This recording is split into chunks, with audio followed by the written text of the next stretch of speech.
pour sa grâce. Amen. Nous sommes venus ce matin avec des sentiments dans nos cœurs pour Dieu. Gloire à Dieu. Notre sentiment avant d'arriver là, pour chacun particulièrement, on a décidé de recevoir de Dieu ce matin. Est-ce que c'était ça dans votre cœur? En disant, je vais à la réunion ce matin, mais je voudrais bien que Dieu me parle. Je voudrais bien que Dieu me bénisse par sa parole et par son esprit, et qu'il ravive en moi son esprit, gloire à Dieu, afin de me donner de la force pour aller plus loin et d'apporter à Dieu quelque chose d'agréable.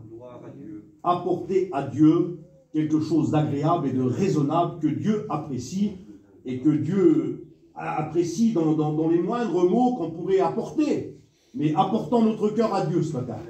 Et c'est ce qui est important. N'apportez pas votre état extérieur, n'apportez pas, je ne sais pas, votre tenue vestimentaire ou votre belle coiffure, je ne sais pas ce que vous avez de mieux, mais apportez vos cœurs. Et Dieu apprécie d'apporter son cœur. Gloire à Dieu. Et c'est là que Dieu bénit. C'est quand on apporte notre cœur à Dieu, notre attitude et nos sentiments pour lui. Gloire au Seigneur. On dit bien des fois que l'évangile est une histoire de cœur, mais c'est vrai que c'est une histoire de cœur. Il faut le faire avec son cœur. Mais n'oublions pas que nous sommes composés de plusieurs choses différentes, corps, âme et esprit. Et il faut aussi s'approcher de Dieu avec notre esprit. Notre esprit, c'est notre intelligence, c'est notre personnalité. Et Dieu parle à des personnes intelligentes. Gloire à Dieu. Celui qui est capable de prendre une décision pour Dieu, c'est quelqu'un qui est intelligent. Et que dans sa vie, il y a une vie raisonnable, une vie qui marche avec droiture, avec vérité pour Dieu. Et c'est là que Dieu apprécie. Gloire au Seigneur. Juste le cœur n'est qu'un organe. Mais notre esprit, notre personnalité et notre raisonnement, et Dieu veut ça de nous. Pas juste notre cœur et le dire, ah j'ai encore péché, je demande pardon à Dieu. Non.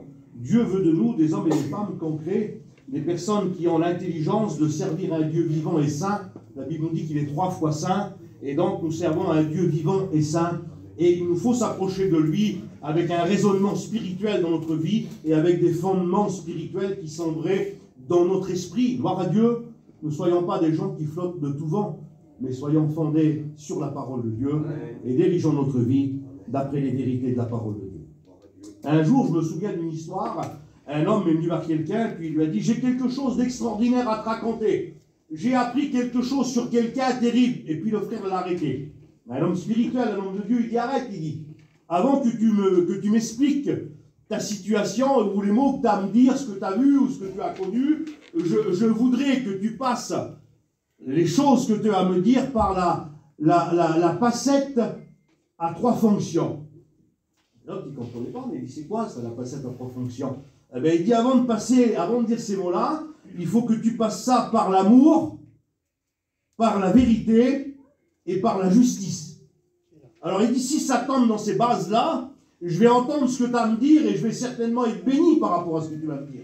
Mais s'il n'y a pas l'amour, s'il n'y a pas la vérité et s'il n'y a pas la justice, il va certainement me mettre des embarras. Vous comprenez? Donc il nous faut dire et apporter ce que Dieu veut que nous donnons. Gloire à Dieu. Ce matin, nous voulons apporter à Dieu, avec nos difficultés, c'est sûr, avec nos problèmes, avec notre être humain et avec notre corps qui est là, notre corps qui nous fait tellement de misère et dans lequel il faut se battre constamment contre nous-mêmes. Nous devons apporter à Dieu quelque chose de raisonnable. Gloire à Dieu. Et c'est ce que nous voulons faire ce matin. Il y a un texte de la parole du Seigneur, c'est dans Ésaïe 26, verset 1er, il dit ça. Celui qui est ferme dans ses sentiments, tu assures la paix parce qu'il se confie en toi. Celui qui est ferme dans ses sentiments. On a souvent cette réflexion dans nos cœurs en disant, oui, mais les sentiments, c'est que des sentiments humains. Non, on a des sentiments qui sont gérés par notre vie intérieure. Et notre vie intérieure, notre vie personnelle avec Dieu, notre vie spirituelle ne dépend pas des autres, mais elle dépend de nous-mêmes. Notre vie de consécration avec Dieu. Nous avons besoin d'une vie de consécration avec Dieu. Nous ne sommes pas des chrétiens de nom ou de titre, mais nous avons une vie qui doit être respectable et respectée parce que nous sommes des chrétiens. Amen. Gloire à Dieu. Et un chrétien représente Jésus. Un chrétien représente tout l'évangile. Un chrétien représente toute la parole de Dieu. Un chrétien représente toute la doctrine de la parole du Seigneur. Et donc nous devons être des hommes et des femmes qui sont réglés sur la parole de Dieu. Et de vivre avec des sentiments qui ressortent de notre cœur parce que notre vie intérieure est une vie spirituelle. Gloire à Dieu. Amen. Je ne voudrais pas vous mettre dans l'embarras ce matin, mais chacun connaît sa vie. Et si je vous pose des questions, je vais vous embêter, je ne vais pas vous poser de questions. Mais on connaît notre cœur, on connaît notre état, on sait comment nous vivons, on sait comment nous marchons. On connaît les sentiments qui sont en nous et qui nous motivent. On a des sentiments qui nous motivent. Pour faire quoi? Pour faire le bien. Gloire à Dieu. Nous sommes animés d'un Esprit Saint qui est l'Esprit de Dieu, et cet Esprit Saint nous motive pour accomplir la volonté, pas de la chair, hein, la volonté de Dieu. Nous sommes animés par le Saint-Esprit pour motiver en nous ces sentiments de grâce, d'amour, de paix, de pardon, de réjouissance dans l'amour de Dieu. Gloire au Seigneur. Amen. Vivant par l'amour de Dieu, parce que Dieu a déversé en nous, Romains 5,5, le Saint-Esprit aura déversé en nous son amour. Amen. Amen. Et donc nous sommes animés de cet amour spirituel qui vient du ciel, avec des sentiments. Gloire à Dieu. Et nous allons voir ça un petit peu. Le mot sentiment veut dire capacité d'apprécier une ordre de choses ou de valeurs. Vous avez bien compris ça? Ce que ça veut dire sentiment. C'est pas juste de dire j'ai des sentiments pour lui, je l'aime bien. Non, ça ne veut pas dire ça. Sentiment veut dire capacité d'apprécier une ordre de choses ou de valeurs. Et moi j'ai mis d'ici après doctrine de la parole de Dieu. Nous sommes en capacité d'apprécier la doctrine de Dieu. Gloire à Dieu. Amen. Si vous n'aimez pas la doctrine de la parole de Dieu, c'est compliqué. Il nous faut aimer et apprécier la doctrine de la parole du Seigneur qui va nous donner à marcher droit. Vous croyez en Dieu? Oui. Si je crois en Dieu, je dois m'adapter à la doctrine du Seigneur qui me dit de marcher droit, de ne pas faire comme je veux, de ne pas agir comme je pense, mais d'avoir ces sentiments spirituels qui doivent être dans mon cœur et qui doivent gérer ma vie et qui me donnent à avancer pour Dieu. Philippiens 2, verset 5 nous dit cela. C'est Paul qui dira ça.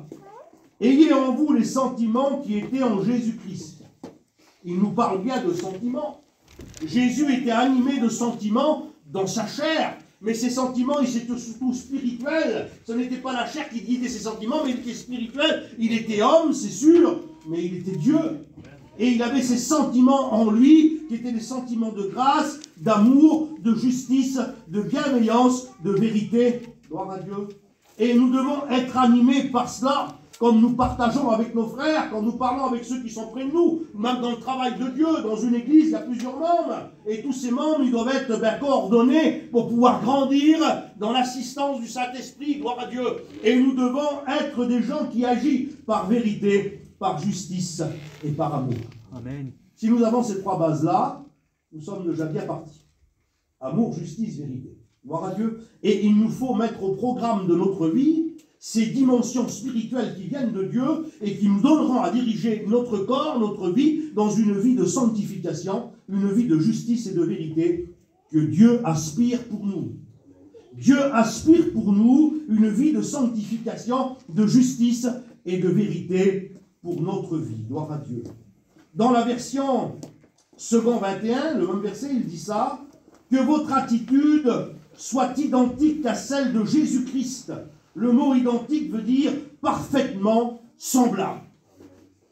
Je ne peux pas dire, et je n'ai pas le droit de dire, moi je suis un tel et je vis comme je veux moi, avec mes sentiments à moi, avec mon caractère à moi. Vous savez, moi j'ai mon caractère, on dit ça bien des fois. Hein. Ben non, on doit être dans l'identique du caractère de Jésus. Ça veut dire c'est compliqué ça, Manix, de dire ça. D'être dans le caractère de Jésus, c'est compliqué. Jésus, c'était pas moi. Jésus était plein d'amour, était plein de vérité. Eh bien, ce que Dieu demande de nous, c'est que nous soyons ça. Ce que Dieu attend de nous, c'est quoi? Des vrais adorateurs en esprit et en vérité. C'est ce que Dieu veut de nous. On ne peut pas dire Dieu c'est ça, mais moi je veux être ça. Parce que je me contente de ma petite vie à moi, ma petite vie charnelle, ma petite vie qui est là et qui est sur ma vie et qui me donne, il y a des fois à tourner à droite et à gauche. Non, Dieu c'est ça. Il faut que je sois comme ça. Il faut que je vienne comme lui. Il faut que les sentiments qui sont en moi soient les sentiments de Jésus. Amen. Vous en avez besoin, dites-moi. Moi, quand je réfléchis à ma vie, j'en ai besoin constamment. J'ai besoin des sentiments de Jésus. J'ai besoin d'avoir dans mon cœur ces sentiments de paix, d'amour, de vérité, et d'attirer mes frères à l'évangile, de les emmener au message de la parole de Dieu, et de partager avec eux ce que j'ai, afin que l'œuvre de Dieu grandisse dans ma vie, et puis pour eux aussi. On a besoin de travailler pour le Seigneur, vous croyez? Amen. Il y en a trop qui s'arrêtent. Il y en a trop qui se mettent sur le bord et qui disent, tu sais, moi je suis pas trop utile, hein. Je me contente de me débattre avec mon corps et puis de l'emmener à la réunion et puis de prendre la Seine-Seine. Ben, c'est pas ça, mes amis. Dieu veut que nous grandissions avec lui. Dieu veut que nous fassions des expériences avec lui. Dieu ne veut pas que nous soyons médiocres, mais il veut que nous soyons riches en lui. Ayons en nous ces sentiments de Dieu, afin de bien conduire notre vie, de bien diriger notre vie, et que Dieu, dans cette attitude que nous avons, soit honoré.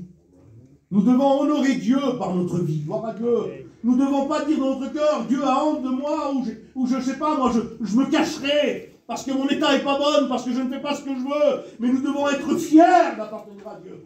Fiers d'avoir un sauveur si grand, qui nous a aimés, qui nous a rachetés, qui nous a lavés, qui nous a purifiés, et qui a fait de nous des saints, la Bible nous dit. La Bible nous dit que nous sommes saints à travers Jésus. Nous sommes des saints. Je suis fier d'être un chrétien. Je suis quelqu'un de saint. Je vis en Dieu.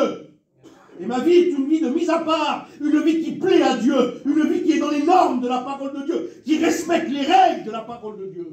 C'est ce que je veux. Et c'est ce que vous devez désirer dans votre cœur et dans votre vie. Gloire à Dieu. Gloire à Dieu. Matthieu 18, verset 3. La version Semeuse dit ça. Je vous assure, si vous ne changez pas d'attitude et ne devenez pas comme des petits enfants, vous n'entrerez pas dans le royaume des cieux. Quand je lis la parole de Dieu, je suis obligé d'adapter ma vie à la parole de Dieu. Je ne peux pas faire ce que je veux. La Bible me dit ici qu'il faut que je change d'attitude. On n'a pas toujours les bonnes attitudes. On n'est pas toujours comme Dieu voudrait. On n'a pas toujours ces sentiments. Dites-moi, vous avez toujours les sentiments du Seigneur dans votre cœur? Pas toujours. Vous êtes sur la route, des fois le monsieur vous nargue un petit peu avec la voiture devant, vous avez vu? La colère monte sur vous. Hein? C'est pas la bonne attitude. On est humain. Et quand on est dans un endroit, tout dépend de l'endroit où on est. Et on peut changer d'attitude par rapport à l'endroit où on est. C'est terrible ça. Hein? Mais pourtant dans notre cœur, Dieu vit dans notre cœur. Mais quand on sort du domaine de la réunion, je ne sais pas, à la réunion, il faudrait que le Seigneur revienne quand on est tous à la réunion.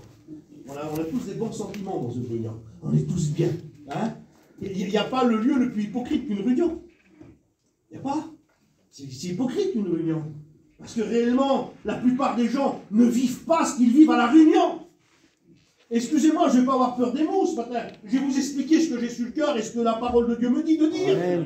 Et puis si ça vous fait du mal, ben tant mieux. Si ça vous fait du bien, ben tant mieux. Mais si ça vous reprend, ben merci Seigneur.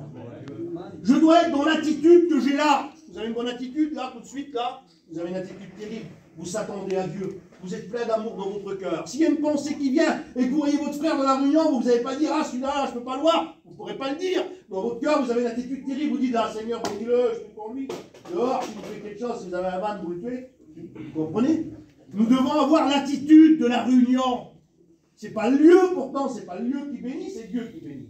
Ce n'est pas l'endroit où nous sommes, c'est Jésus qui vit dans nos cœurs. Mais nous devons avoir cette attitude dans notre cœur que Jésus est bon et qu'il vit en nous. La Bible nous dit que nous avons les trois personnes de la divinité dans nos cœurs. C'est important ça. Dieu ne réside pas n'importe où, dites-moi.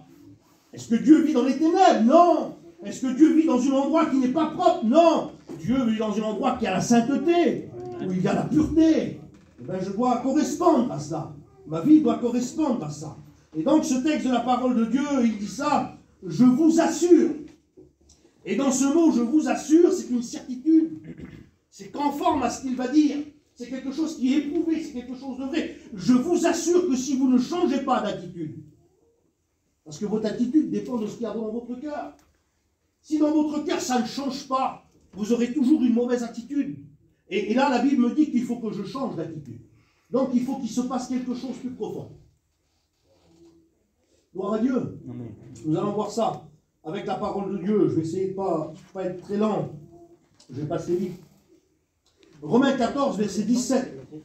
Car le royaume des cieux, c'est la justice, la paix et la joie par le Saint-Esprit. C'est le royaume des cieux.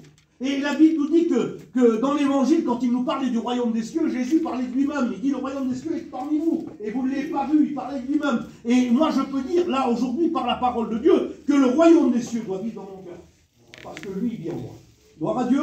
Donc il dit que le royaume des cieux, celui qui vit et qui est agréable à Dieu, qui marche dans les empreintes de Dieu, il doit marcher comme ça, dans la justice, la paix et la joie par le Saint-Esprit. J'en ai besoin. Vous avez besoin de cette activité de l'Esprit dans votre cœur? J'en ai besoin. J'en ai besoin quand je me mets à part et que je prie le Seigneur, que je ressens sa présence, que je sens son esprit dans mon cœur. J'ai besoin de ça. Vous n'avez pas besoin d'être avide. Vous avez déjà vu comme c'est mal quand on est avide, qu'on passe par des moments de sécheresse spirituelle dans un cœur, comme on est malheureux, comment on se sent mal, qu'on n'est pas bien, et qu'il nous manque quelque chose d'essentiel. Et cette chose d'essentiel, c'est Dieu. C'est sa présence, c'est son esprit dans nos cœurs. Dieu ne veut pas ça. Vous aimez que vos enfants soient malheureux? Dites-moi, qui c'est qui veut que ses enfants soient malheureux, qui aime bien que ses enfants soient malheureux, qui sont tristes? Personne. On veut que nos enfants soient heureux. Ben Dieu veut qu'on soit heureux. Dieu veut qu'on soit joyeux. Dieu veut qu'on ait la paix dans nos cœurs. Dieu veut qu'on possède ces choses qui correspondent à lui, ce domaine spirituel dans lequel nous devons être noyés spirituellement dans cette présence de Dieu qui doit envahir notre cœur.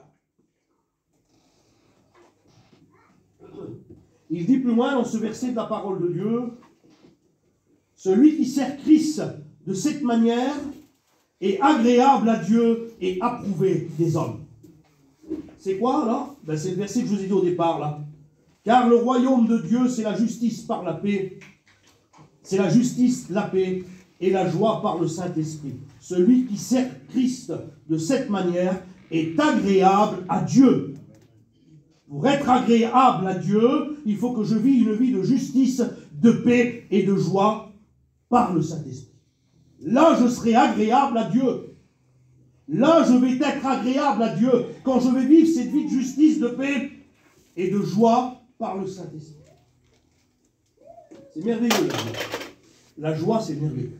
Quand on possède la joie, on est heureux. Quand on a la joie, même que le temps est gris, ben, il fait beau. On a la joie.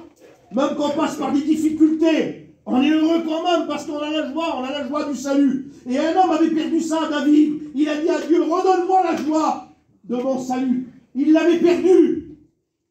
Il s'est laissé avoir. Il s'est laissé avoir par lui-même, par ses désirs, parce qu'il l'entourait.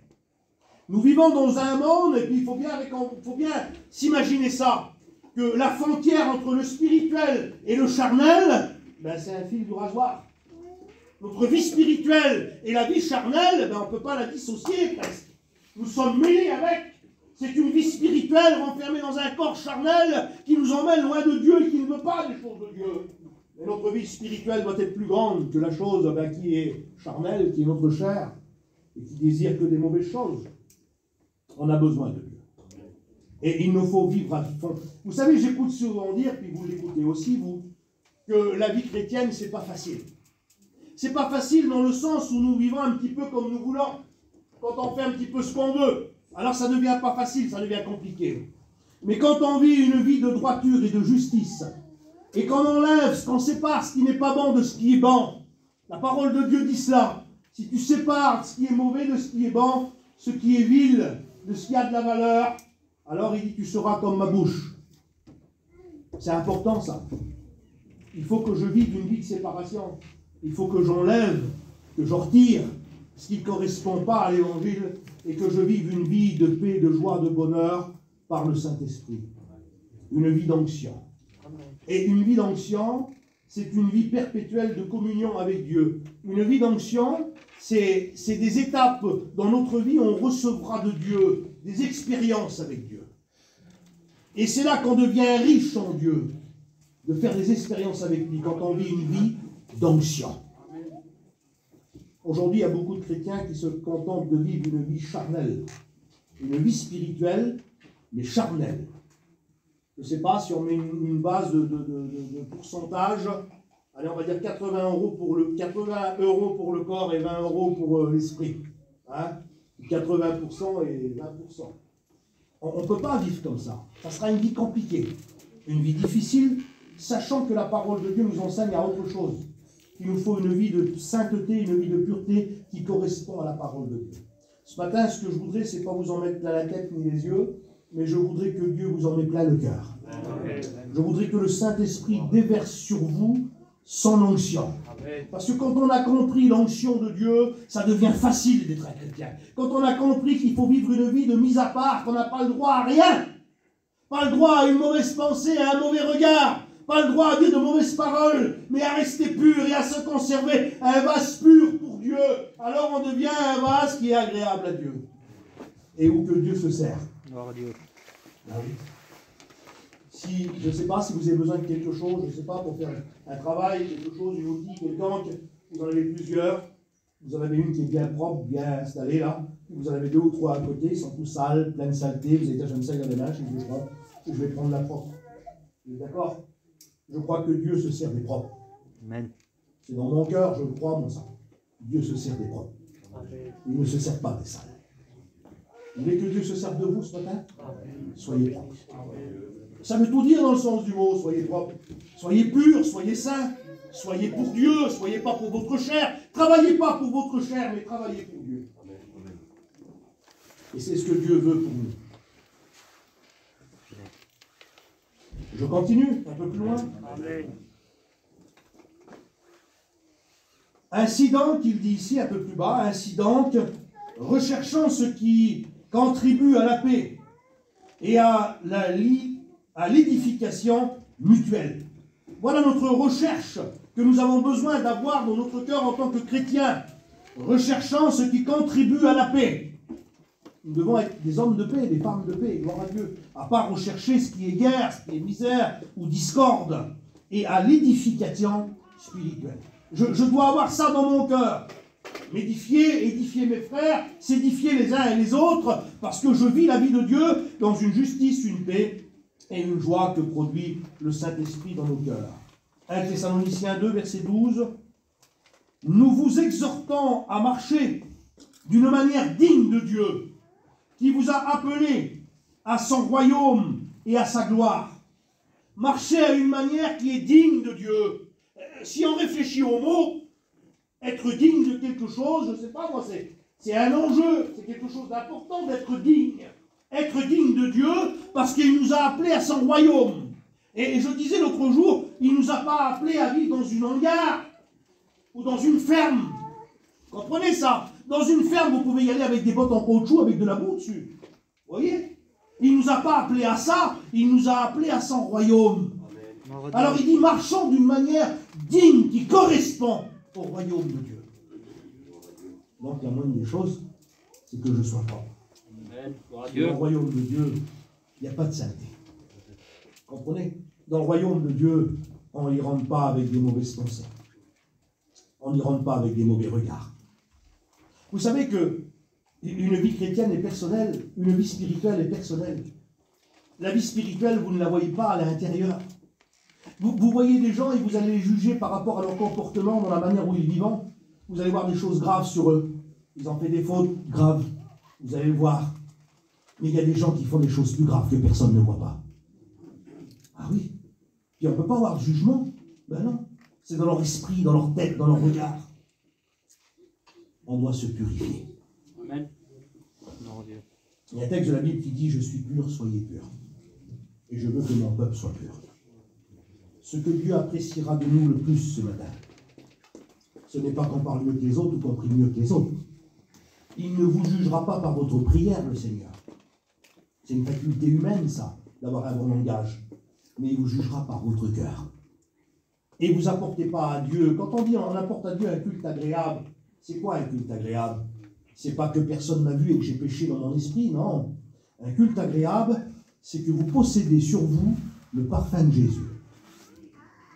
Et ce que Dieu apprécie, c'est le sacrifice de Jésus et son odeur sur nous. Ne venez pas avec une odeur qui ne correspond pas à Dieu. Dieu n'appréciera pas ça. Ce que Dieu apprécie de nous, c'est l'odeur de Jésus. Vous êtes d'accord ou pas? Oui. Comment posséder cette odeur? Comment avoir cette odeur pour apporter à Dieu un culte agréable et raisonnable ce matin? Eh bien, c'est de vivre une vie qui correspond à la doctrine de la Bible. Ce n'est pas de vivre une vie de dire « Ah, moi, je suis sous la grâce, je demande pardon à Dieu, Dieu me pardonne. » T'as rien compris. Posséder l'amour de Jésus et l'odeur de Jésus, c'est de vivre une vie de sainteté. On n'imite pas un parfum. Comment allez-vous faire pour imiter un parfum? C'est pas possible, on n'a pas le moyen pour le faire. Ce qui va correspondre à Dieu, c'est que vous le vivez. C'est qu'il est en vous. C'est que lui vit en vous. Et que vous êtes conduit par lui. Alors vous avez cette odeur. Et quand vous venez, ça vous a déjà arrivé de venir dans une réunion, vous n'avez pas ouvert la bouche, mais vous ressentez l'onction de Dieu qui tombe sur vous. Sans rien dire. Parce que vous correspondez au parfum. Parce que vous le possédez dans votre cœur. Il n'y a pas de mots à dire, il n'y a pas de belle prière à faire. Vous venez tel que vous êtes. Mais quand vous venez devant Dieu, vous venez avec Jésus en vous. Avec sa personnalité, avec son amour, avec sa joie, avec ses sentiments qui étaient en lui. Et quand vous venez avec ces sentiments-là, Dieu apprécie ça. Dieu apprécie ça. Nous, on regarde au regard, on ce qui frappe les regards. Mais Dieu regarde au cœur. Et quand on dit le cœur, c'est le sentiment des personnes qui est à l'intérieur. Les sentiments du cœur, ce qui régit votre vie, ce qui est conduit par votre esprit humain, malgré qu'elle est humaine, votre esprit, mais vous avez un raisonnement humain avec une intelligence que Dieu vous a donnée, car l'intelligence vient de Dieu. Nous ne sommes pas des insensés. Dieu dit tu ne tourneras pas à droite, ben je sais que Dieu ne veut pas que je tourne à droite. J'ai la règle de la Bible, et la règle de la Bible me dit que je dois me présenter devant Dieu avec une vie de sainteté, de consécration qui correspond à Dieu. Je n'ai pas le droit de le dire, mais ça va aller comme ça, je vis sous la grâce. Je n'ai pas le droit. La grâce a été donnée une fois pour toutes quand vous avez rencontré Jésus. Il vous a fait grâce. Il vous a pardonné, il vous a purifié. Vous êtes lavé, purifié. Mais la grâce ne se renouvelle pas tous les jours pour donner un accès à pécher. Comprenez bien ça. Ne vous trompez pas dans cela. Le pardon du Seigneur, ce n'est pas pour que vous péchez et que vous venez à la réunion, et que vous péchez et que vous venez à la réunion, et que vous repêchez encore et que vous revenez à la réunion. C'est pas la grâce, ça. La grâce, c'est pour laver le pécheur, le pardonner. Et quand il a accompli, il reste dans l'amour et dans la propreté. C'est ça la grâce. La grâce n'est pas un moyen pour pécher. Elle n'est pas une porte. Et la parole de Dieu dit, je ne ferai pas de la liberté qui m'est donnée un prétexte de vivre selon la chair. Je dois vivre selon l'esprit, par la grâce que le Seigneur m'a fait. Il m'a lavé une fois pour toutes. C'est fini. Je dois rester propre. Gloire à Dieu. Et quand Dieu a besoin de moi, je suis là, Seigneur. Je reste propre pour Dieu. Quand il y a des choses à faire, bien des fois on loupe des choses parce qu'on n'est pas propre.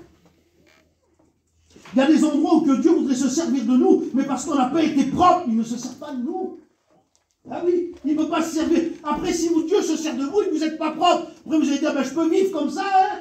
Dieu se sert de moi. Je ne suis pas propre, et puis il me prend, il se sert de moi, le Seigneur. Mais vous allez vivre une vie comment? De désordre. Dieu se servira de vous quand vous serez propre. Amen. Et ce que Dieu veut de nous, c'est que nous soyons propres. Apporter à Dieu un culte agréable, raisonnable. Raisonnement de mon esprit sur ma vie, sur mon état, dans la manière dont je marche, dont je vis. Et je crois que c'est ça qui est agréable au Seigneur. Nous devons être dignes du royaume de Dieu à laquelle le Seigneur nous a appelés, parce que nous espérons y aller. Gloire à Dieu. Vous espérez d'aller dans ce royaume-là?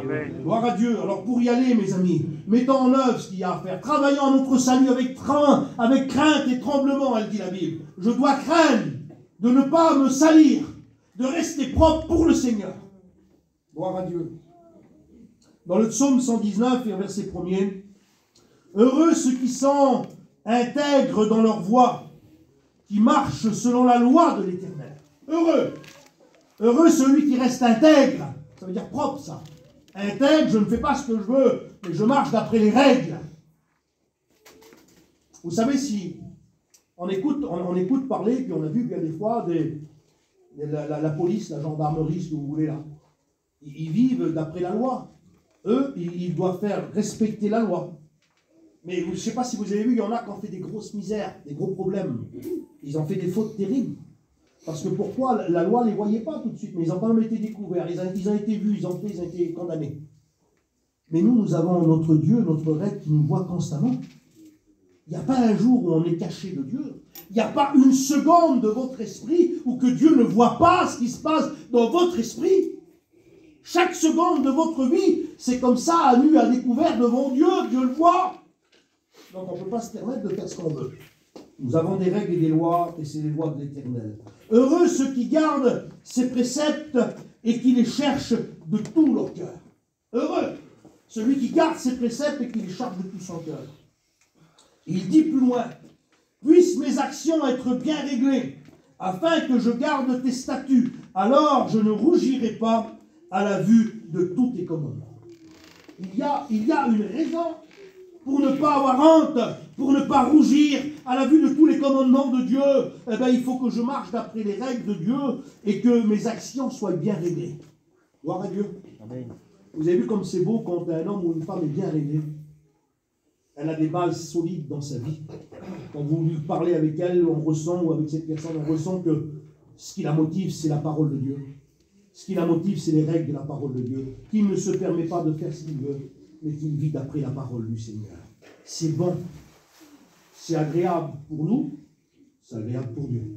Gloire à Dieu. Bon, je ne vais pas vous tenir bien longtemps. Je vais vous endormir un petit peu. On va continuer, on va aller plus loin. Dans le livre des Juges 16, il nous parle d'un homme qui a oublié réellement que la vie chrétienne n'est pas une appellation, mais que la vie chrétienne est une vie. Quand on dit la vie chrétienne, ça veut dire tout, c'est une vie. Ce n'est pas un titre, ce n'est pas une image qu'on va se donner, mais c'est une vie véritable et vraie. Il nous dit ça, il nous parle de cet homme-là. Il ne savait pas, j'ai gardé juste ce verset-là, on connaît le passage de la parole de Dieu par cœur. Il ne savait pas que l'Éternel s'était retiré de lui.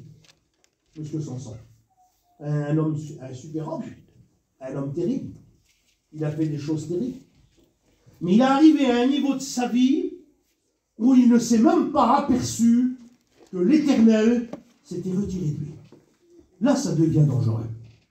Là, ça devient grave. De ne pas s'apercevoir, parce qu'on a dit, ben ça va comme ça, c'est bon comme ça, Dieu me pardonne, hein, mais tu es resté stable. Dieu t'a pardonné, oui, mais tu n'as pas bougé. Tu as resté à l'endroit où tu étais, et tu as dit, ben c'est bon, Dieu me pardonne, je peux faire ce que je veux. Puis je viens le dimanche, je demande pardon à Dieu, puis je sais que Dieu pardonne, je n'ai pas voulu le faire, mais je vais laisser faire quand même, puis la semaine prochaine, je vais refaire encore. Vous croyez que Dieu pardonne ça? Pas du tout. Dieu ne pardonne pas ça. Dieu pardonne le péché involontaire. Il faut souvent revenir sur les bases de notre évangile, les frères. Il faut y revenir parce qu'on oublie que Dieu ne pardonne pas le péché volontaire. Ben non, il pardonne le péché involontaire, celui que vous n'avez pas voulu commettre. Que vous ne pratiquez pas ça et qu'il est venu et vous s'est laissé avoir. Ben là, cet homme s'est laissé avoir pour du bon. Sans ça. Ah, il dit, je m'en sortirai comme les autres fois. Mais il y a un moment dans une vie, quand ça dure trop longtemps, le péché volontaire, où on ne s'en sort plus comme les autres fois.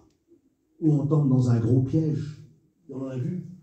Combien il y en a qui sont tombés dans le gros piège et puis ils ne sont pas sortis parce que l'Éternel s'était retiré d'eux. Ils ont continué à vivre en disant, ah, Dieu me suit, hein. J'ai une assurance, il me suit.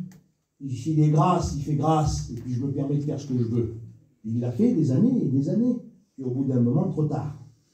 Il a tombé dans le piège. Et cet homme, trop tard, aussi fort qu'il était, ben, il s'est retrouvé comme un petit agneau. Il était dompté par une femme, il pouvait se battre avec 1000 hommes. C'est une femme qui l'a dompté, elle a coupé ses 7 belles tresses, qui nous représentaient la consécration. Parce que réellement, on est des chrétiens, on est des vaillants, quand on est consacré pour Dieu. Mais dès que la consécration n'y est plus, dès qu'on se permet de vivre comme on veut, on devient plus faible que n'importe quoi. Il nous faut être consacré pour le Seigneur. Amen. Cet homme s'était enlisé spirituellement.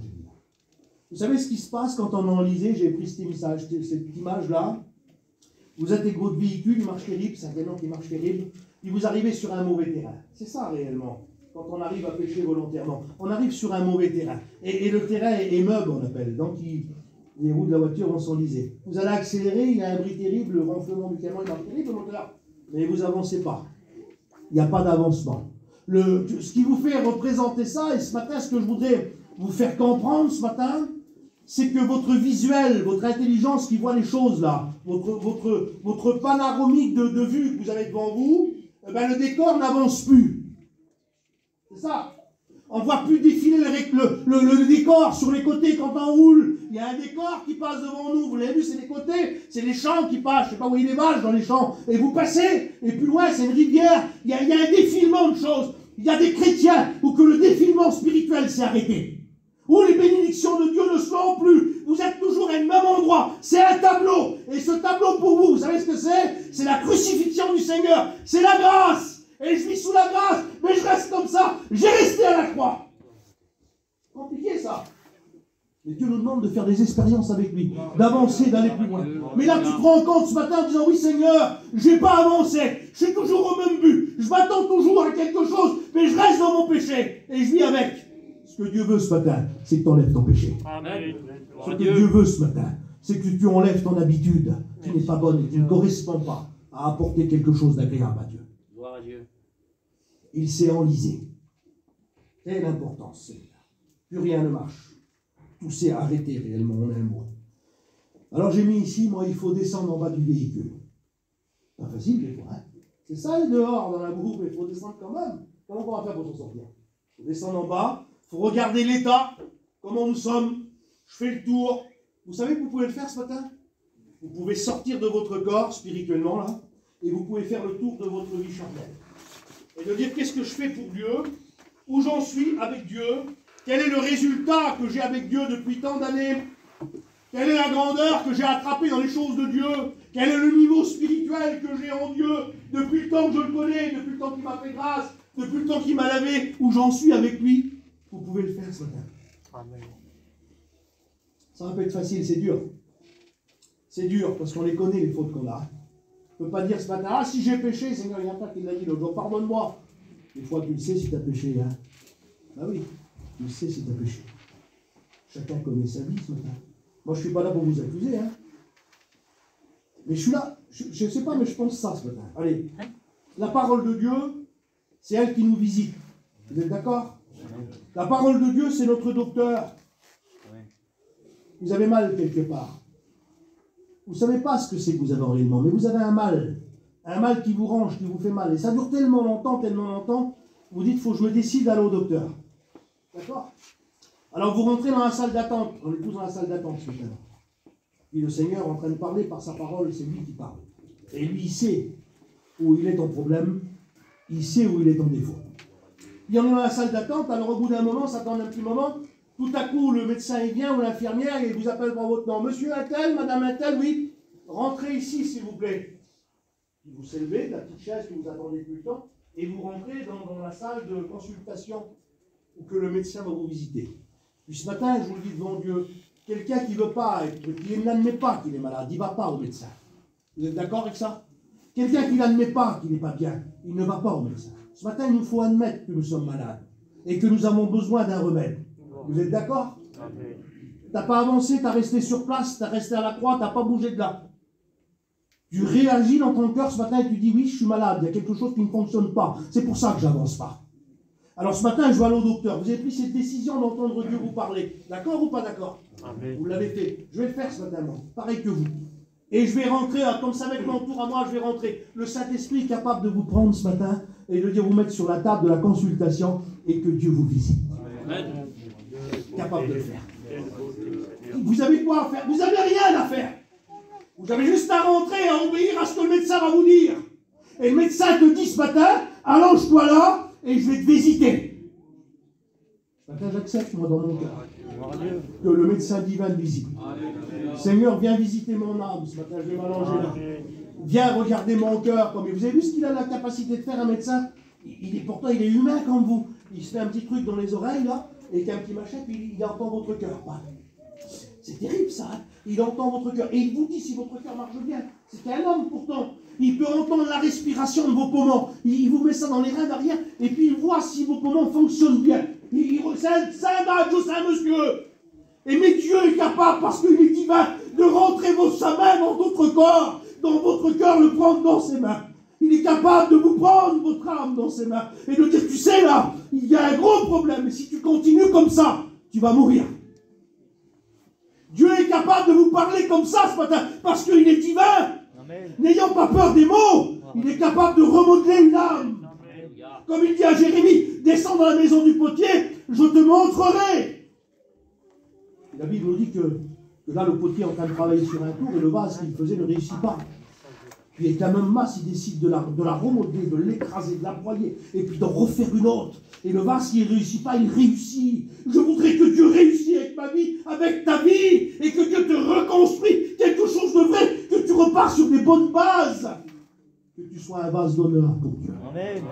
Un vase pur, un vase propre, où que Dieu peut bénir, où que Dieu peut se servir pour accomplir ses plans. Tu sais que Dieu t'a mis dans des projets de plans pour son œuvre. Il t'a préparé des œuvres d'avance, mais il faut que tu dis oui, je veux y aller. Je veux me débarrasser de la terre et je veux rentrer dans cette dimension spirituelle qui est la dimension de Dieu, où que j'efface la terre et que Dieu apparaît dans ma vie. Amen. Tu as besoin que Dieu apparaît dans ta vie. Tu n'as pas besoin que la terre apparaît. On a assez dans la terre. Tu as besoin que Dieu apparaît en toi afin que les œuvres de Dieu s'accomplissent. Amen. Dieu établit. Gloire à Dieu. Alors on rentre dans le cabinet médical de Dieu ce matin. Et puis Dieu est capable de nous visiter. Et puis ça, je le crois. Et puis si j'ai manqué de spiritualité, si j'ai manqué de vie spirituelle, de consécration ou d'onction de Dieu, Seigneur, viens ce matin déverser ton huile. Viens déverser ton huile sur ma vie, sur mon âme, parce que j'en ai besoin. J'ai besoin que tu viennes m'arroser afin que je guérisse. Et malgré tout ce matin, on peut ressortir d'ici. On peut ressortir du cabinet médical et que le médecin nous a fait une ordonnance avec un traitement. On a besoin de traitement spirituel. Et le traitement spirituel, c'est quoi? C'est 3 fois par jour, monsieur. Souvent, c'est ça. Hein. Antibiotiques 3 fois par jour. À l'heure du repas. Ouais. Ou entre les repas. C'est ça. À l'heure du repas, pour pas que ça vous fasse mal à l'estomac. Parce que c'est un traitement assez fort, vous savez. C'est un traitement où il faudra faire des choses. 3 fois par jour, je prends le traitement pour guérir. Parce que j'en suis l'ordonnance de Dieu. Si je vous pose une question, soyez réel avec vous-même, puis soyez réel avec Dieu ce matin. Si Dieu vous fait une ordonnance, et qu'il te dit, je ne sais pas, je vais prendre quelqu'un d'autre. Tiens, je vais prendre Moïse. Il dit, ah, je le connais bien, Moïse. Voilà Moïse. Je te fais une ordonnance spirituelle, 3 fois par jour. Tu prendras ça, tu arrêteras ça, puis il te faudra un petit régime spirituel. Mais il faudra que tu le fais pour guérir Moïse. Est-ce que vous êtes d'accord de le faire, ça? Amen. Est-ce que vous allez dire, Seigneur, j'ai compris ta parole ce matin. Je vais prendre l'ordonnance spirituelle. Je vais enlever ce qui me fait mal. Et je vais mettre ce qui me fait du bien. Je vais mettre la bénédiction dans mon cœur. Je vais mettre l'onction de Dieu dans mon cœur. Et je veux que Dieu vive en moi. Pas que des mots. Pas qu'un nom. Mais que Dieu vive pour du vrai. Quand Dieu vit pour du vrai dans un cœur, la vie chrétienne, vous savez ce que c'est? C'est de la crème. C'est pas dur.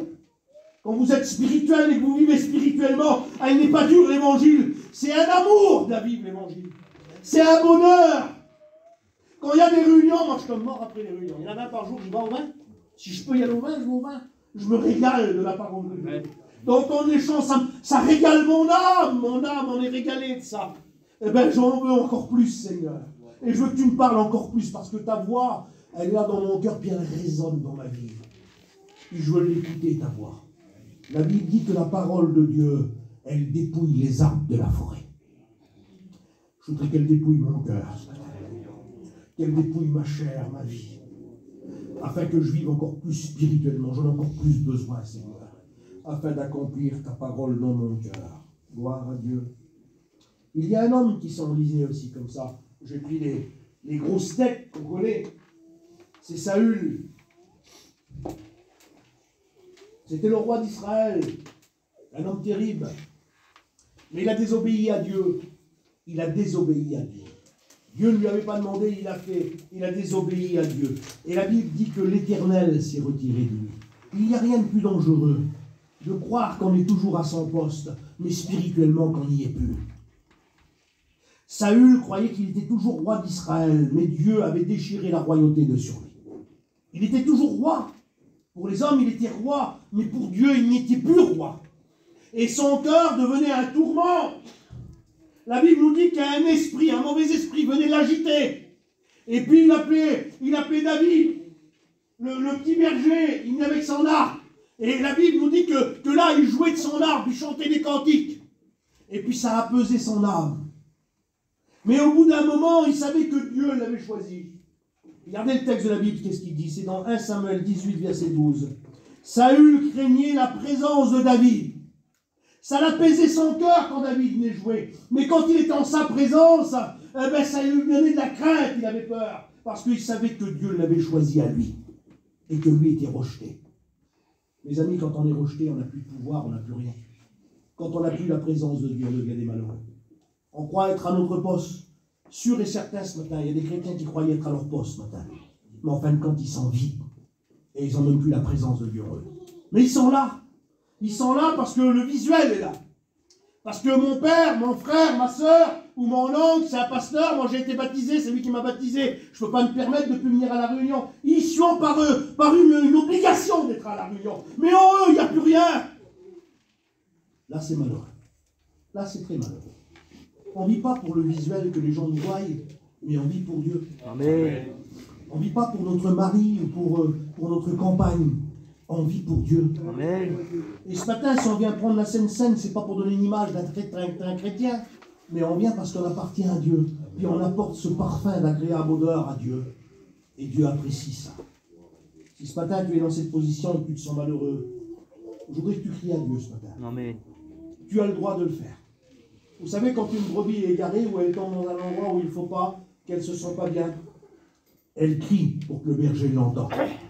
Elle n'a pas de, comment je peux vous dire ça moi? Elle n'a pas de mots à revendiquer, le pourquoi ni le comment qu'elle est tombée. Elle a juste un cri de brebis. Un cri de brebis, c'est juste un cri, il n'y a pas de mot dedans. C'est un cri. Dieu est capable d'entendre ton cri ce matin. Si tu es tombé dans un endroit où tu es presque mort spirituellement, Dieu est capable d'entendre ton cri parce qu'il est le bon berger. Et il ne va pas te poser de questions, mais il va te sortir de l'endroit où c'est que tu es. Amen. Parce qu'il est plein d'amour et il aime ses enfants. Amen. Dieu ne laisse pas perdre ses enfants. Vous n'avez pas laissé perdre vos enfants, vous? Vous aimez vos enfants? On ne les laisse pas perdre. On fera le meilleur pour eux. Gloire à Dieu. Parce qu'on aime nos enfants. C'est important. David sortait, a dit la Bible, entrait à la tête du peuple et réussissait dans toutes ses entreprises, car l'Éternel était avec lui. Quand l'Éternel est avec nous, on réussit. D'accord? Quand on vit une vie de l'onction, une vie spirituelle qui correspond à Dieu, c'est une réussite notre vie, mes amis. Et ça, on l'expérimente. Quand on vit une vie spirituelle, c'est une réussite spirituelle. Eh bien, David, c'était ça. Il réussissait spirituellement parce que Dieu était avec lui et Dieu l'avait oint pour être le roi du peuple. Gloire à Dieu. Amen. Il y a un texte de la parole de Dieu, c'est dans le livre de Philémon. Il nous dit ça. Et puis c'est une lettre qu'il envoie donc à Philémon. Et il dit, au verset 2, à la sœur Apria et à Archip, notre compagnon de combat, et à l'église qui est dans sa maison. L'église qui est dans sa maison. Nous avons un point de repère qui est terrible. Et ce point de repère qui est terrible, c'est l'église dans notre maison. Ce n'est pas l'église à l'église. Je ne viens pas à l'église pour rencontrer Dieu. Je l'ai rencontré, Dieu, il vit dans mon cœur, donc il est chez moi. Mais il y a des gens qui trouvent Dieu qu'à l'église. Ils ne trouvent pas Dieu chez eux. Ils trouvent en Dieu qu'à l'église. Il faut qu'ils vont à l'église pour entendre la voix de Dieu, Dieu leur parler, où ils ont un petit frisson. Mais chez eux, il n'y a rien, c'est vide. C'est une maison vide sans Dieu. C'est un temple du Saint-Esprit sans l'Esprit. Parce que la Bible nous dit que nous sommes devenus les temples du Saint-Esprit. Gloire à Dieu. Et un temple du Saint-Esprit, ce n'est pas l'église qui est ici, ce n'est pas le bâtiment, là. C'est des murs, ça. Hein. L'église, c'est le cœur. C'est ma maison, c'est ma vie, c'est chez moi. Chez moi, je dois trouver Dieu. Nous avons cette base-là. Que chacun d'entre nous, chez soi, on doit trouver Dieu. Là, on va reconnaître qu'on dit, là oui, je suis un chrétien. Gloire à Dieu. Amen. Et Jésus a dit à ses disciples, il dit, on vous reconnaîtra que vous êtes mes disciples si vous avez de l'amour les uns pour les autres. Ça, c'est les sentiments spirituels qui débordent d'une vie chrétienne ou que Dieu vit ou que Dieu a pris toute la place. Je passe vite, je ne vais pas vous tenir trop longtemps. Je continue. 1 Timothée 6, verset 12. Combat le bon combat de la foi. On peut dire qu'on est dans une armée et puis pas faire ce qu'il faut faire. Vous savez, celui qui ne fait pas face à l'ennemi quand il est dans une armée, on appelle ça comment? On appelle ça un tir au flanc. Il se met sur les côtés, il ne se met pas en première loge. Parce que pourquoi? Il ne se sent pas capable. Il y a peut-être des chrétiens qui ne se sentent pas capables de faire face à l'ennemi. Ou ils acceptent toujours ce que l'ennemi vient leur proposer. Vous comprenez? Il y a des petits géants qui viennent dans une vie. Et ces petits géants-là, c'est vos petits désirs. C'est ce qui est petit désir mignon qu'on aime bien. Hein? Les petites choses qu'on dit, oui, mais ça fait de mal à personne, moi j'aime bien. C'est votre petit géant. Alors vous l'enlevez quand vous êtes à la réunion. Ah Seigneur, délivre-moi de ça, pardonne-moi. Vous faites toujours pareil, tous les semaines. Et quand la réunion est finie, vous allez le chercher. Et vous le reprenez. L'autre jour, j'étais à l'église de Montargis. Et puis, je rentre dans l'église. En rentrant, hein, le Saint-Esprit parle dans mon cœur. Il dit, regarde. Il dit, en rentrant, il a déposé son manteau. En sortant, il reprend. En rentrant dans l'église, comme ça, la réunion n'était même pas commencée. Je dis, Seigneur, c'est pas possible.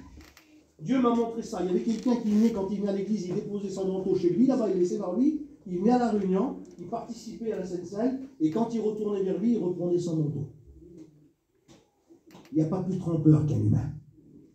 Il n'y a pas plus tricheur qu'un humain. Un chien est plus fidèle qu'un humain. C'est grave ce qu'il dit, ce qu'il va voir. Il peut y avoir des chiens très fidèles. Et un humain n'est même pas fidèle à 100 mètres à son Dieu. Il est capable de jouer avec Dieu. Parce que si dimanche, je vais à la réunion, je vais prendre la Sainte Seine ce matin. Mais tu peux prendre une condamnation contre toi-même. Je ne veux pas vous empêcher de prendre la Sainte Seine ce matin, mais je vais vous faire réagir. Réagir à vous réveiller d'où c'est que vous êtes. Samson s'est endormi. Réveille-toi, Samson, les Philistins sont sur toi. Ah, je m'en sortirai comme les autres fois. Mais Dieu n'est plus là, chef. Tu l'as laissé dehors. Je tiens à la porte et je frappe, il dit dans l'Apocalypse.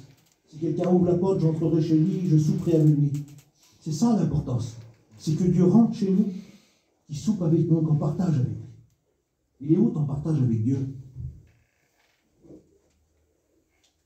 Je continue. Combat, le bon combat. Le roi d'Israël dit à Josaphat, je veux me déguiser pour aller au combat. On connaît l'histoire de ce texte de la parole de Dieu. C'était le roi. Et il ne voulait pas être touché. Alors il s'est déguisé pour ne pas paraître comme le roi dans le combat. Et la Bible nous dit qu'un homme tira avec son arc au hasard. Et il le toucha au défaut de la cuirasse. Vous savez, c'est quoi le défaut? Le défaut, c'est pas quelque chose en plus. Hein. Le défaut, c'est un manque de quelque chose. Quand on manque de quelque chose, on a un défaut. Le défaut de la cuirasse, c'était les côtés qui étaient ouverts. Une cuirasse, on en avait devant et puis derrière dans les reins. Mais les côtés, c'était attaché avec des lacets.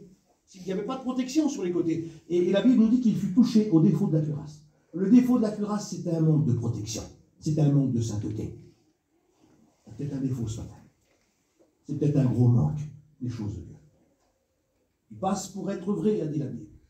Mais réellement, tu es mort. Le mot mort, ça veut dire mort spirituellement. C'est que la vie de Dieu n'existe presque même plus. C'est qu'une image de la vie de Dieu. Mais réellement, ce n'est plus là. Jérémie 3, verset 16.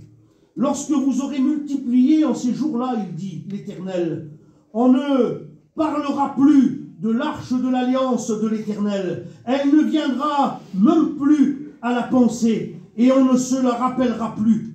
On ne s'apercevra même plus de son absence. Ne plus s'apercevoir de l'absence de Dieu. Ça, c'est grave. On ne s'en rappelle même pas. Comment c'est quand on est béni? Il y en a qui ne se rappellent même pas ce matin. Comment on est bien quand on est béni? Comment on décolle de la chaise? Et la journée qui vient devant nous, on dirait qu'on est dans les nuages quand on est béni. Tellement c'est bon, tellement ça remplit nos cœurs, nos vies. Est-ce que tu t'en rappelles de ça? Est-ce que tu te rappelles, est-ce que ça te vient à la pensée que notre Dieu est un Dieu qui bénit? Amen. Tu as oublié il y a tellement longtemps que tu n'as pas été béni. Tu ne sais même plus comment c'est. Tu t'en rappelles même plus. Il dit dans le Nombre 14, verset 44, ils s'obstinèrent à monter à la montagne, mais l'arche de l'alliance ne sortait plus avec eux. Ils s'obstinèrent. Et ta vie chrétienne, vous savez ce que ça devient au bout d'un moment? Une obstination. Ce n'est plus une vie vivante, ce n'est plus une vie qui plaît à Dieu, c'est une obstination. Tu t'obstines à dire je suis un chrétien, mais tu n'y es plus. Et le diable te fait croire que tu es bien, mais tu as tout perdu, tu n'as plus rien. Et Dieu te dit ce matin, réveille-toi. Il faut que tu sors d'où c'est que t'es. C'est vital pour toi.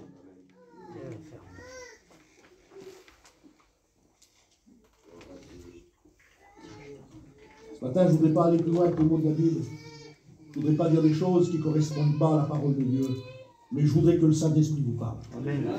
Ah, je voudrais que c'est lui qui met tout en œuvre et qui te dit, tu vois ce que tu attends, tu dis toujours que tu vas avancer, mais tu restes toujours où tu es. il faut que tu enlèves ce qui ne va pas. Et il faut que tu t'approches de lui. Approchez-vous de Dieu et il s'approchera de vous. Amen. Romains 2, verset 5. Par ton entêtement et ton refus de changer, tu te prépares à un châtiment. C'est la Bible, c'est pas moi, les frères. Je ne veux pas accuser quelqu'un, mais c'est impossible. On peut être dans une situation terrible. On peut être un pasteur. Excusez-moi, les frères, il y a personne, hein. On peut être un pasteur. On peut être un diacre. On peut être une sœur terrible qui prophétise à la réunion. Oui. Mais tu t'entêtes sur un chemin qui n'est pas bon. Tu sais que tu as tort. Tu sais que ta vie ne correspond pas à Dieu. Mais tu t'entêtes à dire, oui, mais ça va aller. Dieu est amour, Dieu pardonne. Arrête de dire ça. Tu te mets dans un gouffre. Tu te mets dans un gouffre. Par ton entêtement, par ton entêtement et ton refus de changer, tu te prépares un châtiment. Ton refus de changer. Tu ne veux pas changer. Quand on aime quelque chose, on ne s'en débarrasse pas. Quand on aime quelque chose, on le garde. Quand ton péché, tu veux le garder, tu l'aimes. Tu ne veux pas t'en débarrasser. Tu voudrais que Dieu te délivre, mais tu l'aimes tellement. Dieu ne te délivrera pas de ce que tu aimes. Dieu va te délivrer de ce qui t'embête et que tu veux vraiment être délivré. Mais dès que tu as l'intention de dire en sortant, je vais reprendre ma petite chose. Dès que tu diras ça, Dieu ne te délivrera jamais.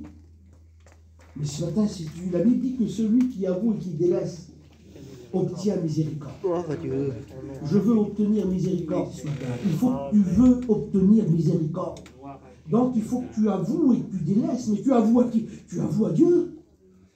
Avoue à Dieu que ton péché t'embête la vie, qui t'a freiné depuis des années, que tu n'as pas avancé. Avoue à Dieu que tu es enlisé et que tu as besoin que Dieu te sorte d'où c'est que tu es.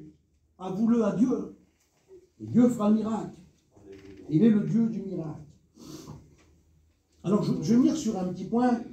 Je ne voudrais pas vous troubler ce matin dans votre esprit, mais je voudrais que vous compreniez vraiment la parole de Dieu ce matin. Ce que Dieu veut que nous soyons. Des vrais enfants. Des vrais enfants de Dieu. Des vrais adorateurs. Qui louent Dieu en esprit et en vérité. Philippiens 3, verset 18. Car il y en a plusieurs qui marchent en ennemis de la croix de Christ. Je vous en ai parlé souvent et je vous en parle encore aujourd'hui avec pleurs, car leur fin sera la perdition. Quand on lit le passage de la parole de Dieu, moi, dès que j'ai connu le passage de la parole de Dieu, je me suis mis en question. Être un ennemi de la croix de Christ. On est des chrétiens ce matin. Il y en a qui vont dire, oui, mais c'est pour les non-croyants, ça. Non. C'est pas pour les non-croyants, ça. C'est pour les chrétiens, ça. Être un ennemi de la croix de Christ, c'est quoi? C'est quoi être un ennemi de la croix de Christ? On va dire ça, on est des chrétiens, on a basé notre vie là-dessus. Mais si je peux le dire ce matin, il dit Paul, c'est quoi? C'est quoi Paul? Il continue, il dit ça plus loin. Ils ont pour Dieu leur ventre. Ils mettent leur gloire dans ce qui fait leur entre. Ils en honte, ça fait une honte. C'est honteux ce qu'ils font. Ben, ils mettent leur gloire là-dedans. Ils ne pensent qu'aux choses de la terre. Un ennemi de la croix du Seigneur, c'est quelqu'un qui pense qu'à la terre. Tout ce qu'il régit, tous les sentiments qui sortent de lui, c'est la terre.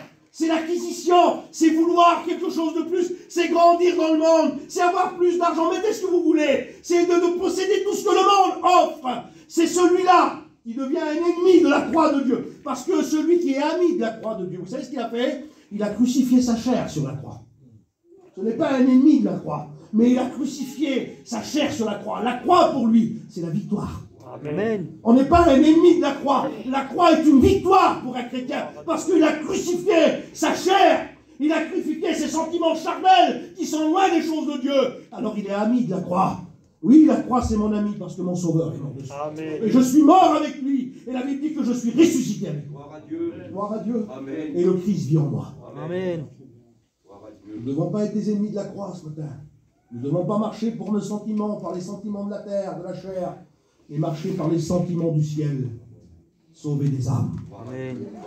Vous savez le ministère que Dieu a donné aux hommes, lequel que c'est? C'est le ministère de la réconciliation. Il n'y en a pas d'autre. Point barre. Que vous soyez évangéliste, pasteur, docteur, les 5 ministères, apôtres, prophètes. Le seul ministère qui régit tout ça, c'est ce ministère-là, de réconciliation avec Dieu. Et on a appris à ça. Que vous avez un titre de pasteur ou de chrétien, Dieu vous a appelé à réconcilier les hommes avec Dieu. C'est le ministère de l'amour que Dieu a déversé dans nos cœurs, parce qu'il a donné son Fils pour nous sauver. Et nous devons mettre en pratique ce ministère spirituel qui est de sauver les âmes. Il y a des chrétiens qui combattent que pour eux. Vous avez vu ça? Ils combattent que pour eux, ils sont en ce moment des misères, ils combattent que pour eux. Ils combattent contre leur chair. C'est une bonne chose de combattre. Mais combattons un petit peu pour l'œuvre de Dieu. C'est un autre combat, ça. Je combats pour sauver des âmes, je combats pour être au service du Seigneur. Et il faut que je sois dans une dignité qui correspond pour que Dieu m'emploie. Gloire à Dieu. Amen. Donc il nous faut faire ça. Alors je continue un petit peu, je vous embête pas trop. Amen. On va essayer de finir avant midi. Gloire à Dieu. Mais notre cité à nous, au verset 20, il dit plus loin, Paul. Il parle de ça au départ, les ennemis de la croix, et il dit, mais notre cité à nous. Et dans les cieux, d'où nous attendons aussi comme sauveur le Seigneur Jésus-Christ, qu'il transformera notre corps de notre humiliation en le rendant semblable au corps de sa gloire. Gloire à Dieu. On attend ça, nous, on n'attend pas la terre. Comprenez? Notre Dieu à nous, ce n'est pas notre ventre. Non. Notre Dieu à nous, c'est le ciel. C'est d'aller au ciel. C'est là que nous attendons Jésus, qu'il reviendra. Gloire au Seigneur Jésus. Par le pouvoir qu'il a de s'assujettir toutes choses, il transformera notre corps d'humiliation en le rendant semblable au corps de sa gloire. Je crois que c'est important. Si on écoute notre chair, je vous le dis tout de suite, devant Dieu, on est perdu. Ah oui, on est perdu. Si on écoute notre chair, on ne fera pas la volonté de Dieu. Si on ne vit pas une vie de sanctification, excusez-moi, on perd notre temps. Ben oui, parce qu'il n'y aura pas les sentiments de Jésus dans notre cœur. Il n'y aura pas ces sentiments de faire le bien. On sera animé par la chair, on voudra faire le mal, on voudra attirer tout ce qui est autour de nous. Donc il nous faut vivre une vie de sanctification. Les chrétiens que nous vivons aujourd'hui, dans le XXIe siècle où on vit là, il n'y a plus besoin de sanctification. Ils n'ont même plus besoin d'être bénis, les chrétiens d'aujourd'hui. Il y a les chrétiens d'aujourd'hui, ils n'ont plus besoin de parler en langue. C'est un plus, ça. Et puis, ceux qui sont vraiment charnels, comme ils écoutent les autres parler en langue, eh ben, il n'y a qu'elle ou il y a que lui qui parle en langue. Il devient jaloux parce que l'autre parle en langue. Oui, mais il est spirituel, l'autre. Et puis toi, tu n'y es pas, tu es charnel. Ça te met en colère, ça te met en colère. Change de vie, mon frère. Sois spirituel. Vis une vie de sanctification. Tu vas parler en langue aussi. Le Seigneur va te bénir aussi. Mais vis la vie de Dieu. Amen. Fais le partage qu'il y a à faire. Notre cité dans le ciel, nous attendons la gloire au Seigneur. Il dit dans 2 Corinthiens 7, verset 1er, purifions-nous de toute souillure de la chair et de l'esprit. Achevons notre sanctification dans la crainte de Dieu. Achevons notre sanctification dans la crainte de Dieu. On n'est pas à un stade de rester sur place. Il faut achever ce que Dieu a commencé en nous. 1 Thessaloniciens 2, verset 13, il dit, il vous a choisi dès le commencement pour le salut dans la sanctification de l'esprit et dans la foi, dans la vérité. La vérité. Très important, la vérité. La vérité, on ne la vit pas pour les autres. La vérité, on la vit pour soi, déjà eu. Parce qu'il nous faut vivre dans la vérité. Je ne dois pas me mentir à moi-même. Je dois vivre une vie de vérité. Je sais que Dieu vit en moi. Jésus, le Saint-Esprit, c'est en moi. Et je n'ai pas le droit de faire ce que je veux. J'emmène pas Dieu où je veux. Il y a un frère qui disait un jour dans une prédication, un chrétien, il porte sa croix. Et la croix ne rentre pas partout. Il y a des endroits où la croix va gêner. Elle ne pourra pas rentrer. Vous avez une croix comme ça, plus grande que ça, sous le dos. Essayez de passer par la porte avec, vous ne passerez pas. La croix va taper dans les murs. Elle va dire non, je ne rentre pas, moi. Je ne passe pas ici, moi. Un chrétien a renoncé au monde et il vit pour Dieu. Et donc il porte sa croix. Il vit avec la croix dans son cœur. Et je dis gloire au Seigneur pour cela. Donc il nous dit ça. Il nous a appelés, il nous a choisis pour le salut, par la sanctification de l'esprit. Sanctification de l'esprit. Excusez-moi du mot, mais je ne suis pas mongol, je ne suis pas un fou. J'ai une conscience. J'ai un esprit, vous avez un esprit, vous êtes animé par un esprit intelligent. Gloire à Dieu. Amen. Vous êtes intelligent ce matin? Amen. Amen. Levez la main sur ce qui est intelligent. Gloire à Dieu. Non, il y a comme ça, dessous là. Écoutez ça. On est intelligent, on a compris le message de Dieu. On est des chrétiens, on sait où on va. On sait sur quel terrain qu'on va, on dit. On sait où on va. C'est le ciel qui nous attend. Mais avec quoi je vais aller au ciel? Dites-moi. Avec une vie de sanctification. J'irai pas sinon, parce que je vais faire ce que je veux, je vais être dans le péché, je vais être dans le monde. Je pêche plus volontairement, je suis un chrétien. Gloire au Seigneur Jésus. Vous connaissez l'histoire du fils prodigue? Vous connaissez l'histoire du fils prodigue? La Bible nous dit que le fils prodigue, ils étaient deux frères. Il y avait l'aîné et puis il y avait le fils prodigue. Le mot prodigue veut dire délapider les biens. C'est pour ça qu'on l'appelle le fils prodigue. Il a dilapidé tout ce que son père lui avait donné. L'histoire nous dit que cet homme-là, il était heureux, terrible. C'était un homme terrible. Chrétien, c'est un homme terrible. Il a fait une chose, il a dit, je veux la part de mes biens qui doivent me revenir. Et après avoir tout ramassé, a dit la Bible, il partit pour un pays lointain. Oui, un pays lointain. Il s'est éloigné de son père, il s'est éloigné de la maison paternelle, comme il y a des chrétiens aujourd'hui qui sont éloignés de Dieu, tout en étant dans l'église. Tout en étant dans l'église, ils se sont éloignés de Dieu. Et ils ont pris leur bien de ce que Dieu leur avait donné, puis ils l'ont bafoué. Ils l'ont délapidé, ils l'ont dépensé inutilement. Et vous avez vu où qui se trouve le fils prodigue en dernier? Il est dans un champ où il y a des pourceaux. Vous avez déjà été dans un champ où il y a des pourceaux? Vous avez déjà vu ça, ce que c'est? C'est un champ de boue. C'est une odeur infecte. C'est des bêtes qui sont là, vous se demandez, vous êtes capable de plonger, si vous allez voir. Tellement ils sont sales, tellement ils sont vilains. Il se retrouve là, lui. Et lui, c'est un juif. C'est un juif. C'est impur pour lui. Et il est là, il leur donne à manger, il leur donne des carouges. Et puis la Bible dit qu'il aurait bien voulu se nourrir même des carouges, mais que personne n'y en donnait. Quand vous sortez de la maison du Père, il n'y a plus personne qui vous donne quelque chose dedans. Vous avez des difficultés, des problèmes et des soucis. Et la Bible dit ça. Il a dit ça, lui. Au verset 17, il a dit ça. Étant rentré en lui-même. Ce matin, il faut que vous descendiez en bas du camion. Je ne sais pas, que vous avez le capot, que vous rentrez dedans, dans le moteur. C'est ça, on rentre en soi-même. Hein? Un véhicule, on rentre dedans, réellement, c'est quand on regarde la mécanique, ce qui ne va plus. Étant rentré en lui-même, il se dit, combien chez mon père, il y a du pain en abondance. Et moi, ici, je meurs de faim. Ça l'a fait un déclic dans son esprit. Ici, je meurs de faim. Tu es loin de Dieu, tu meurs de faim. Et combien il y en a dans la maison de Dieu qui ont du pain en abondance? Et toi, tu meurs de faim. Alors il dit une chose. Il dit, je me lèverai. Il prend une décision réelle. Il prend une décision réelle. Il dit, je me lèverai, j'irai chez mon père, et je lui dirai, mon père, j'ai péché contre le ciel et contre toi. Je ne suis même pas digne d'être appelé ton fils.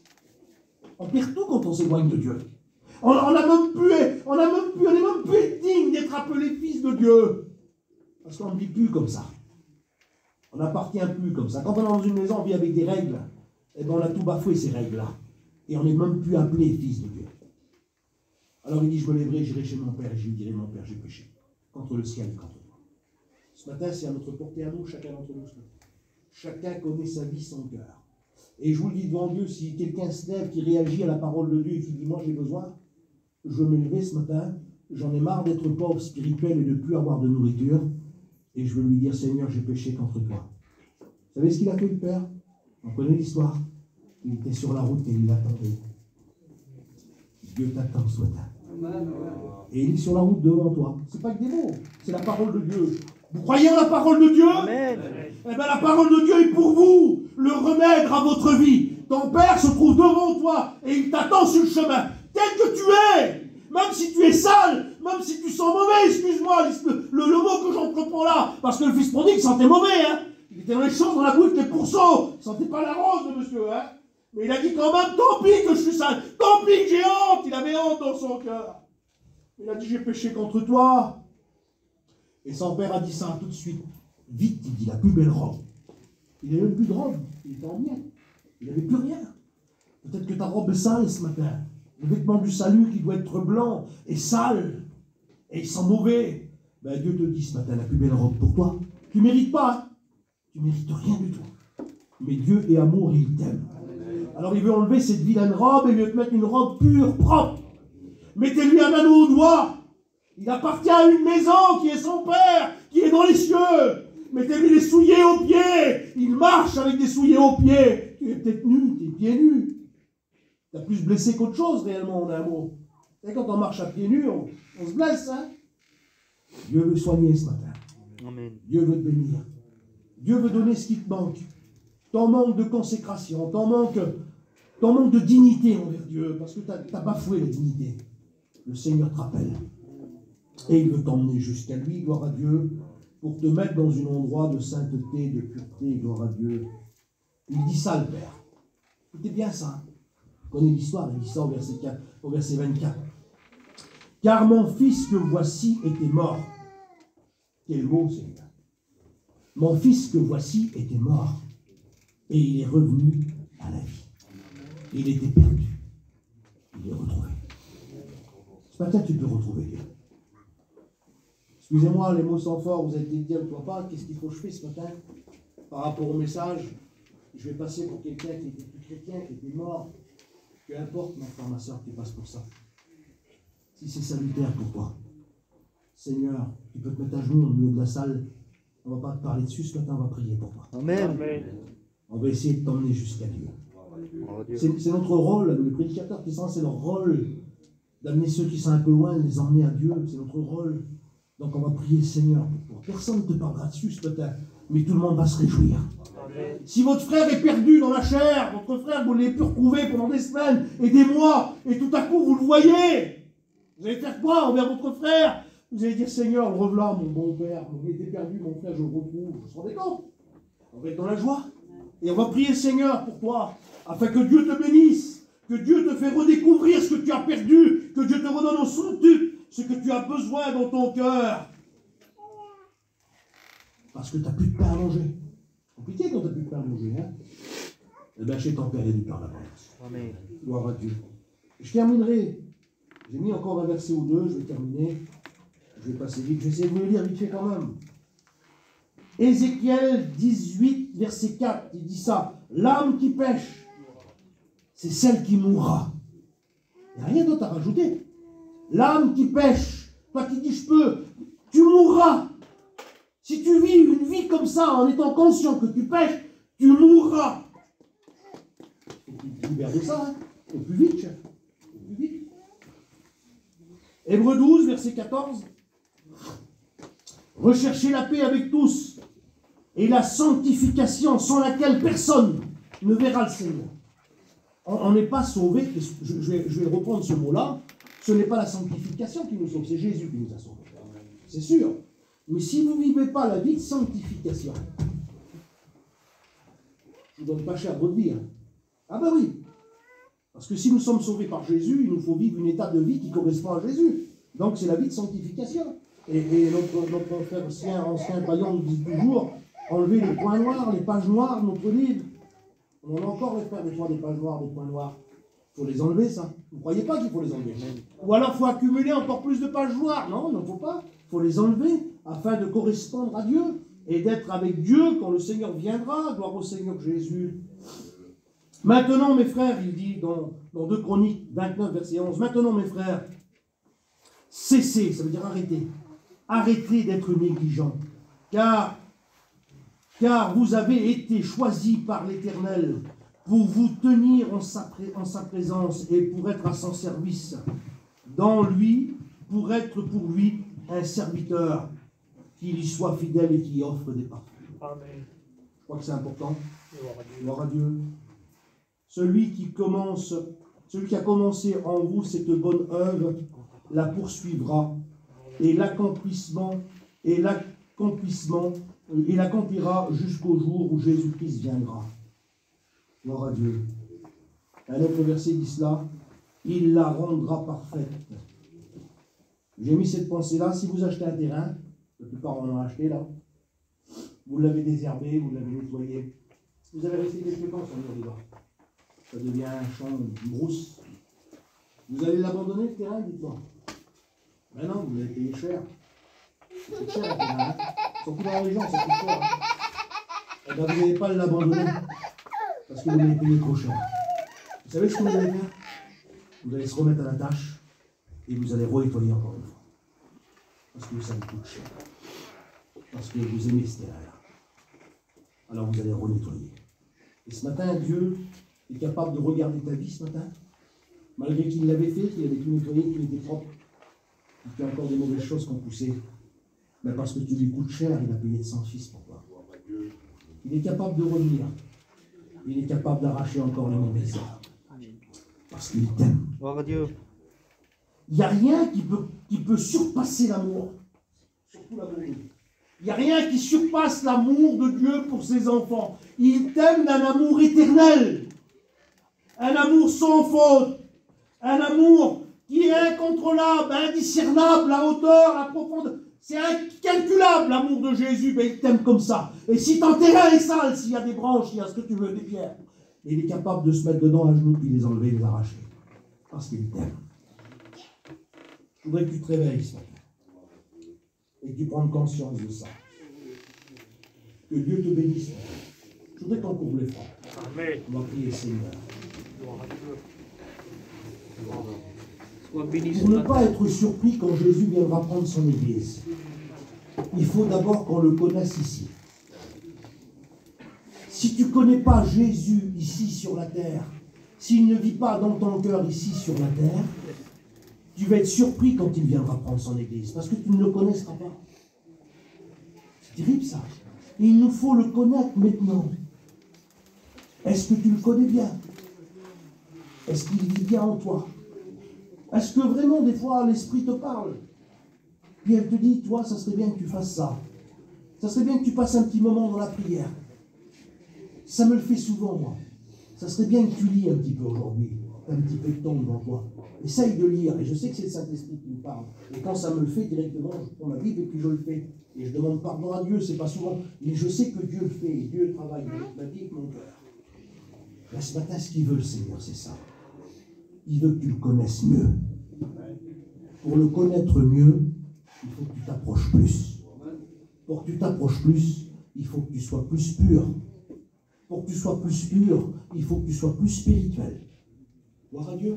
Pour être plus spirituel, il te faut plus de prière. Pour avoir plus de prière, plus de consécration. Et puis il faut demander à Dieu que Dieu déverse son amour en toi. Parce qu'on en a besoin. On prie Seigneur. Seigneur de gloire, toi qui connais les cœurs, toi qui connais les vies, Jésus. Ce matin, je ne veux pas faire d'appel, je veux pas faire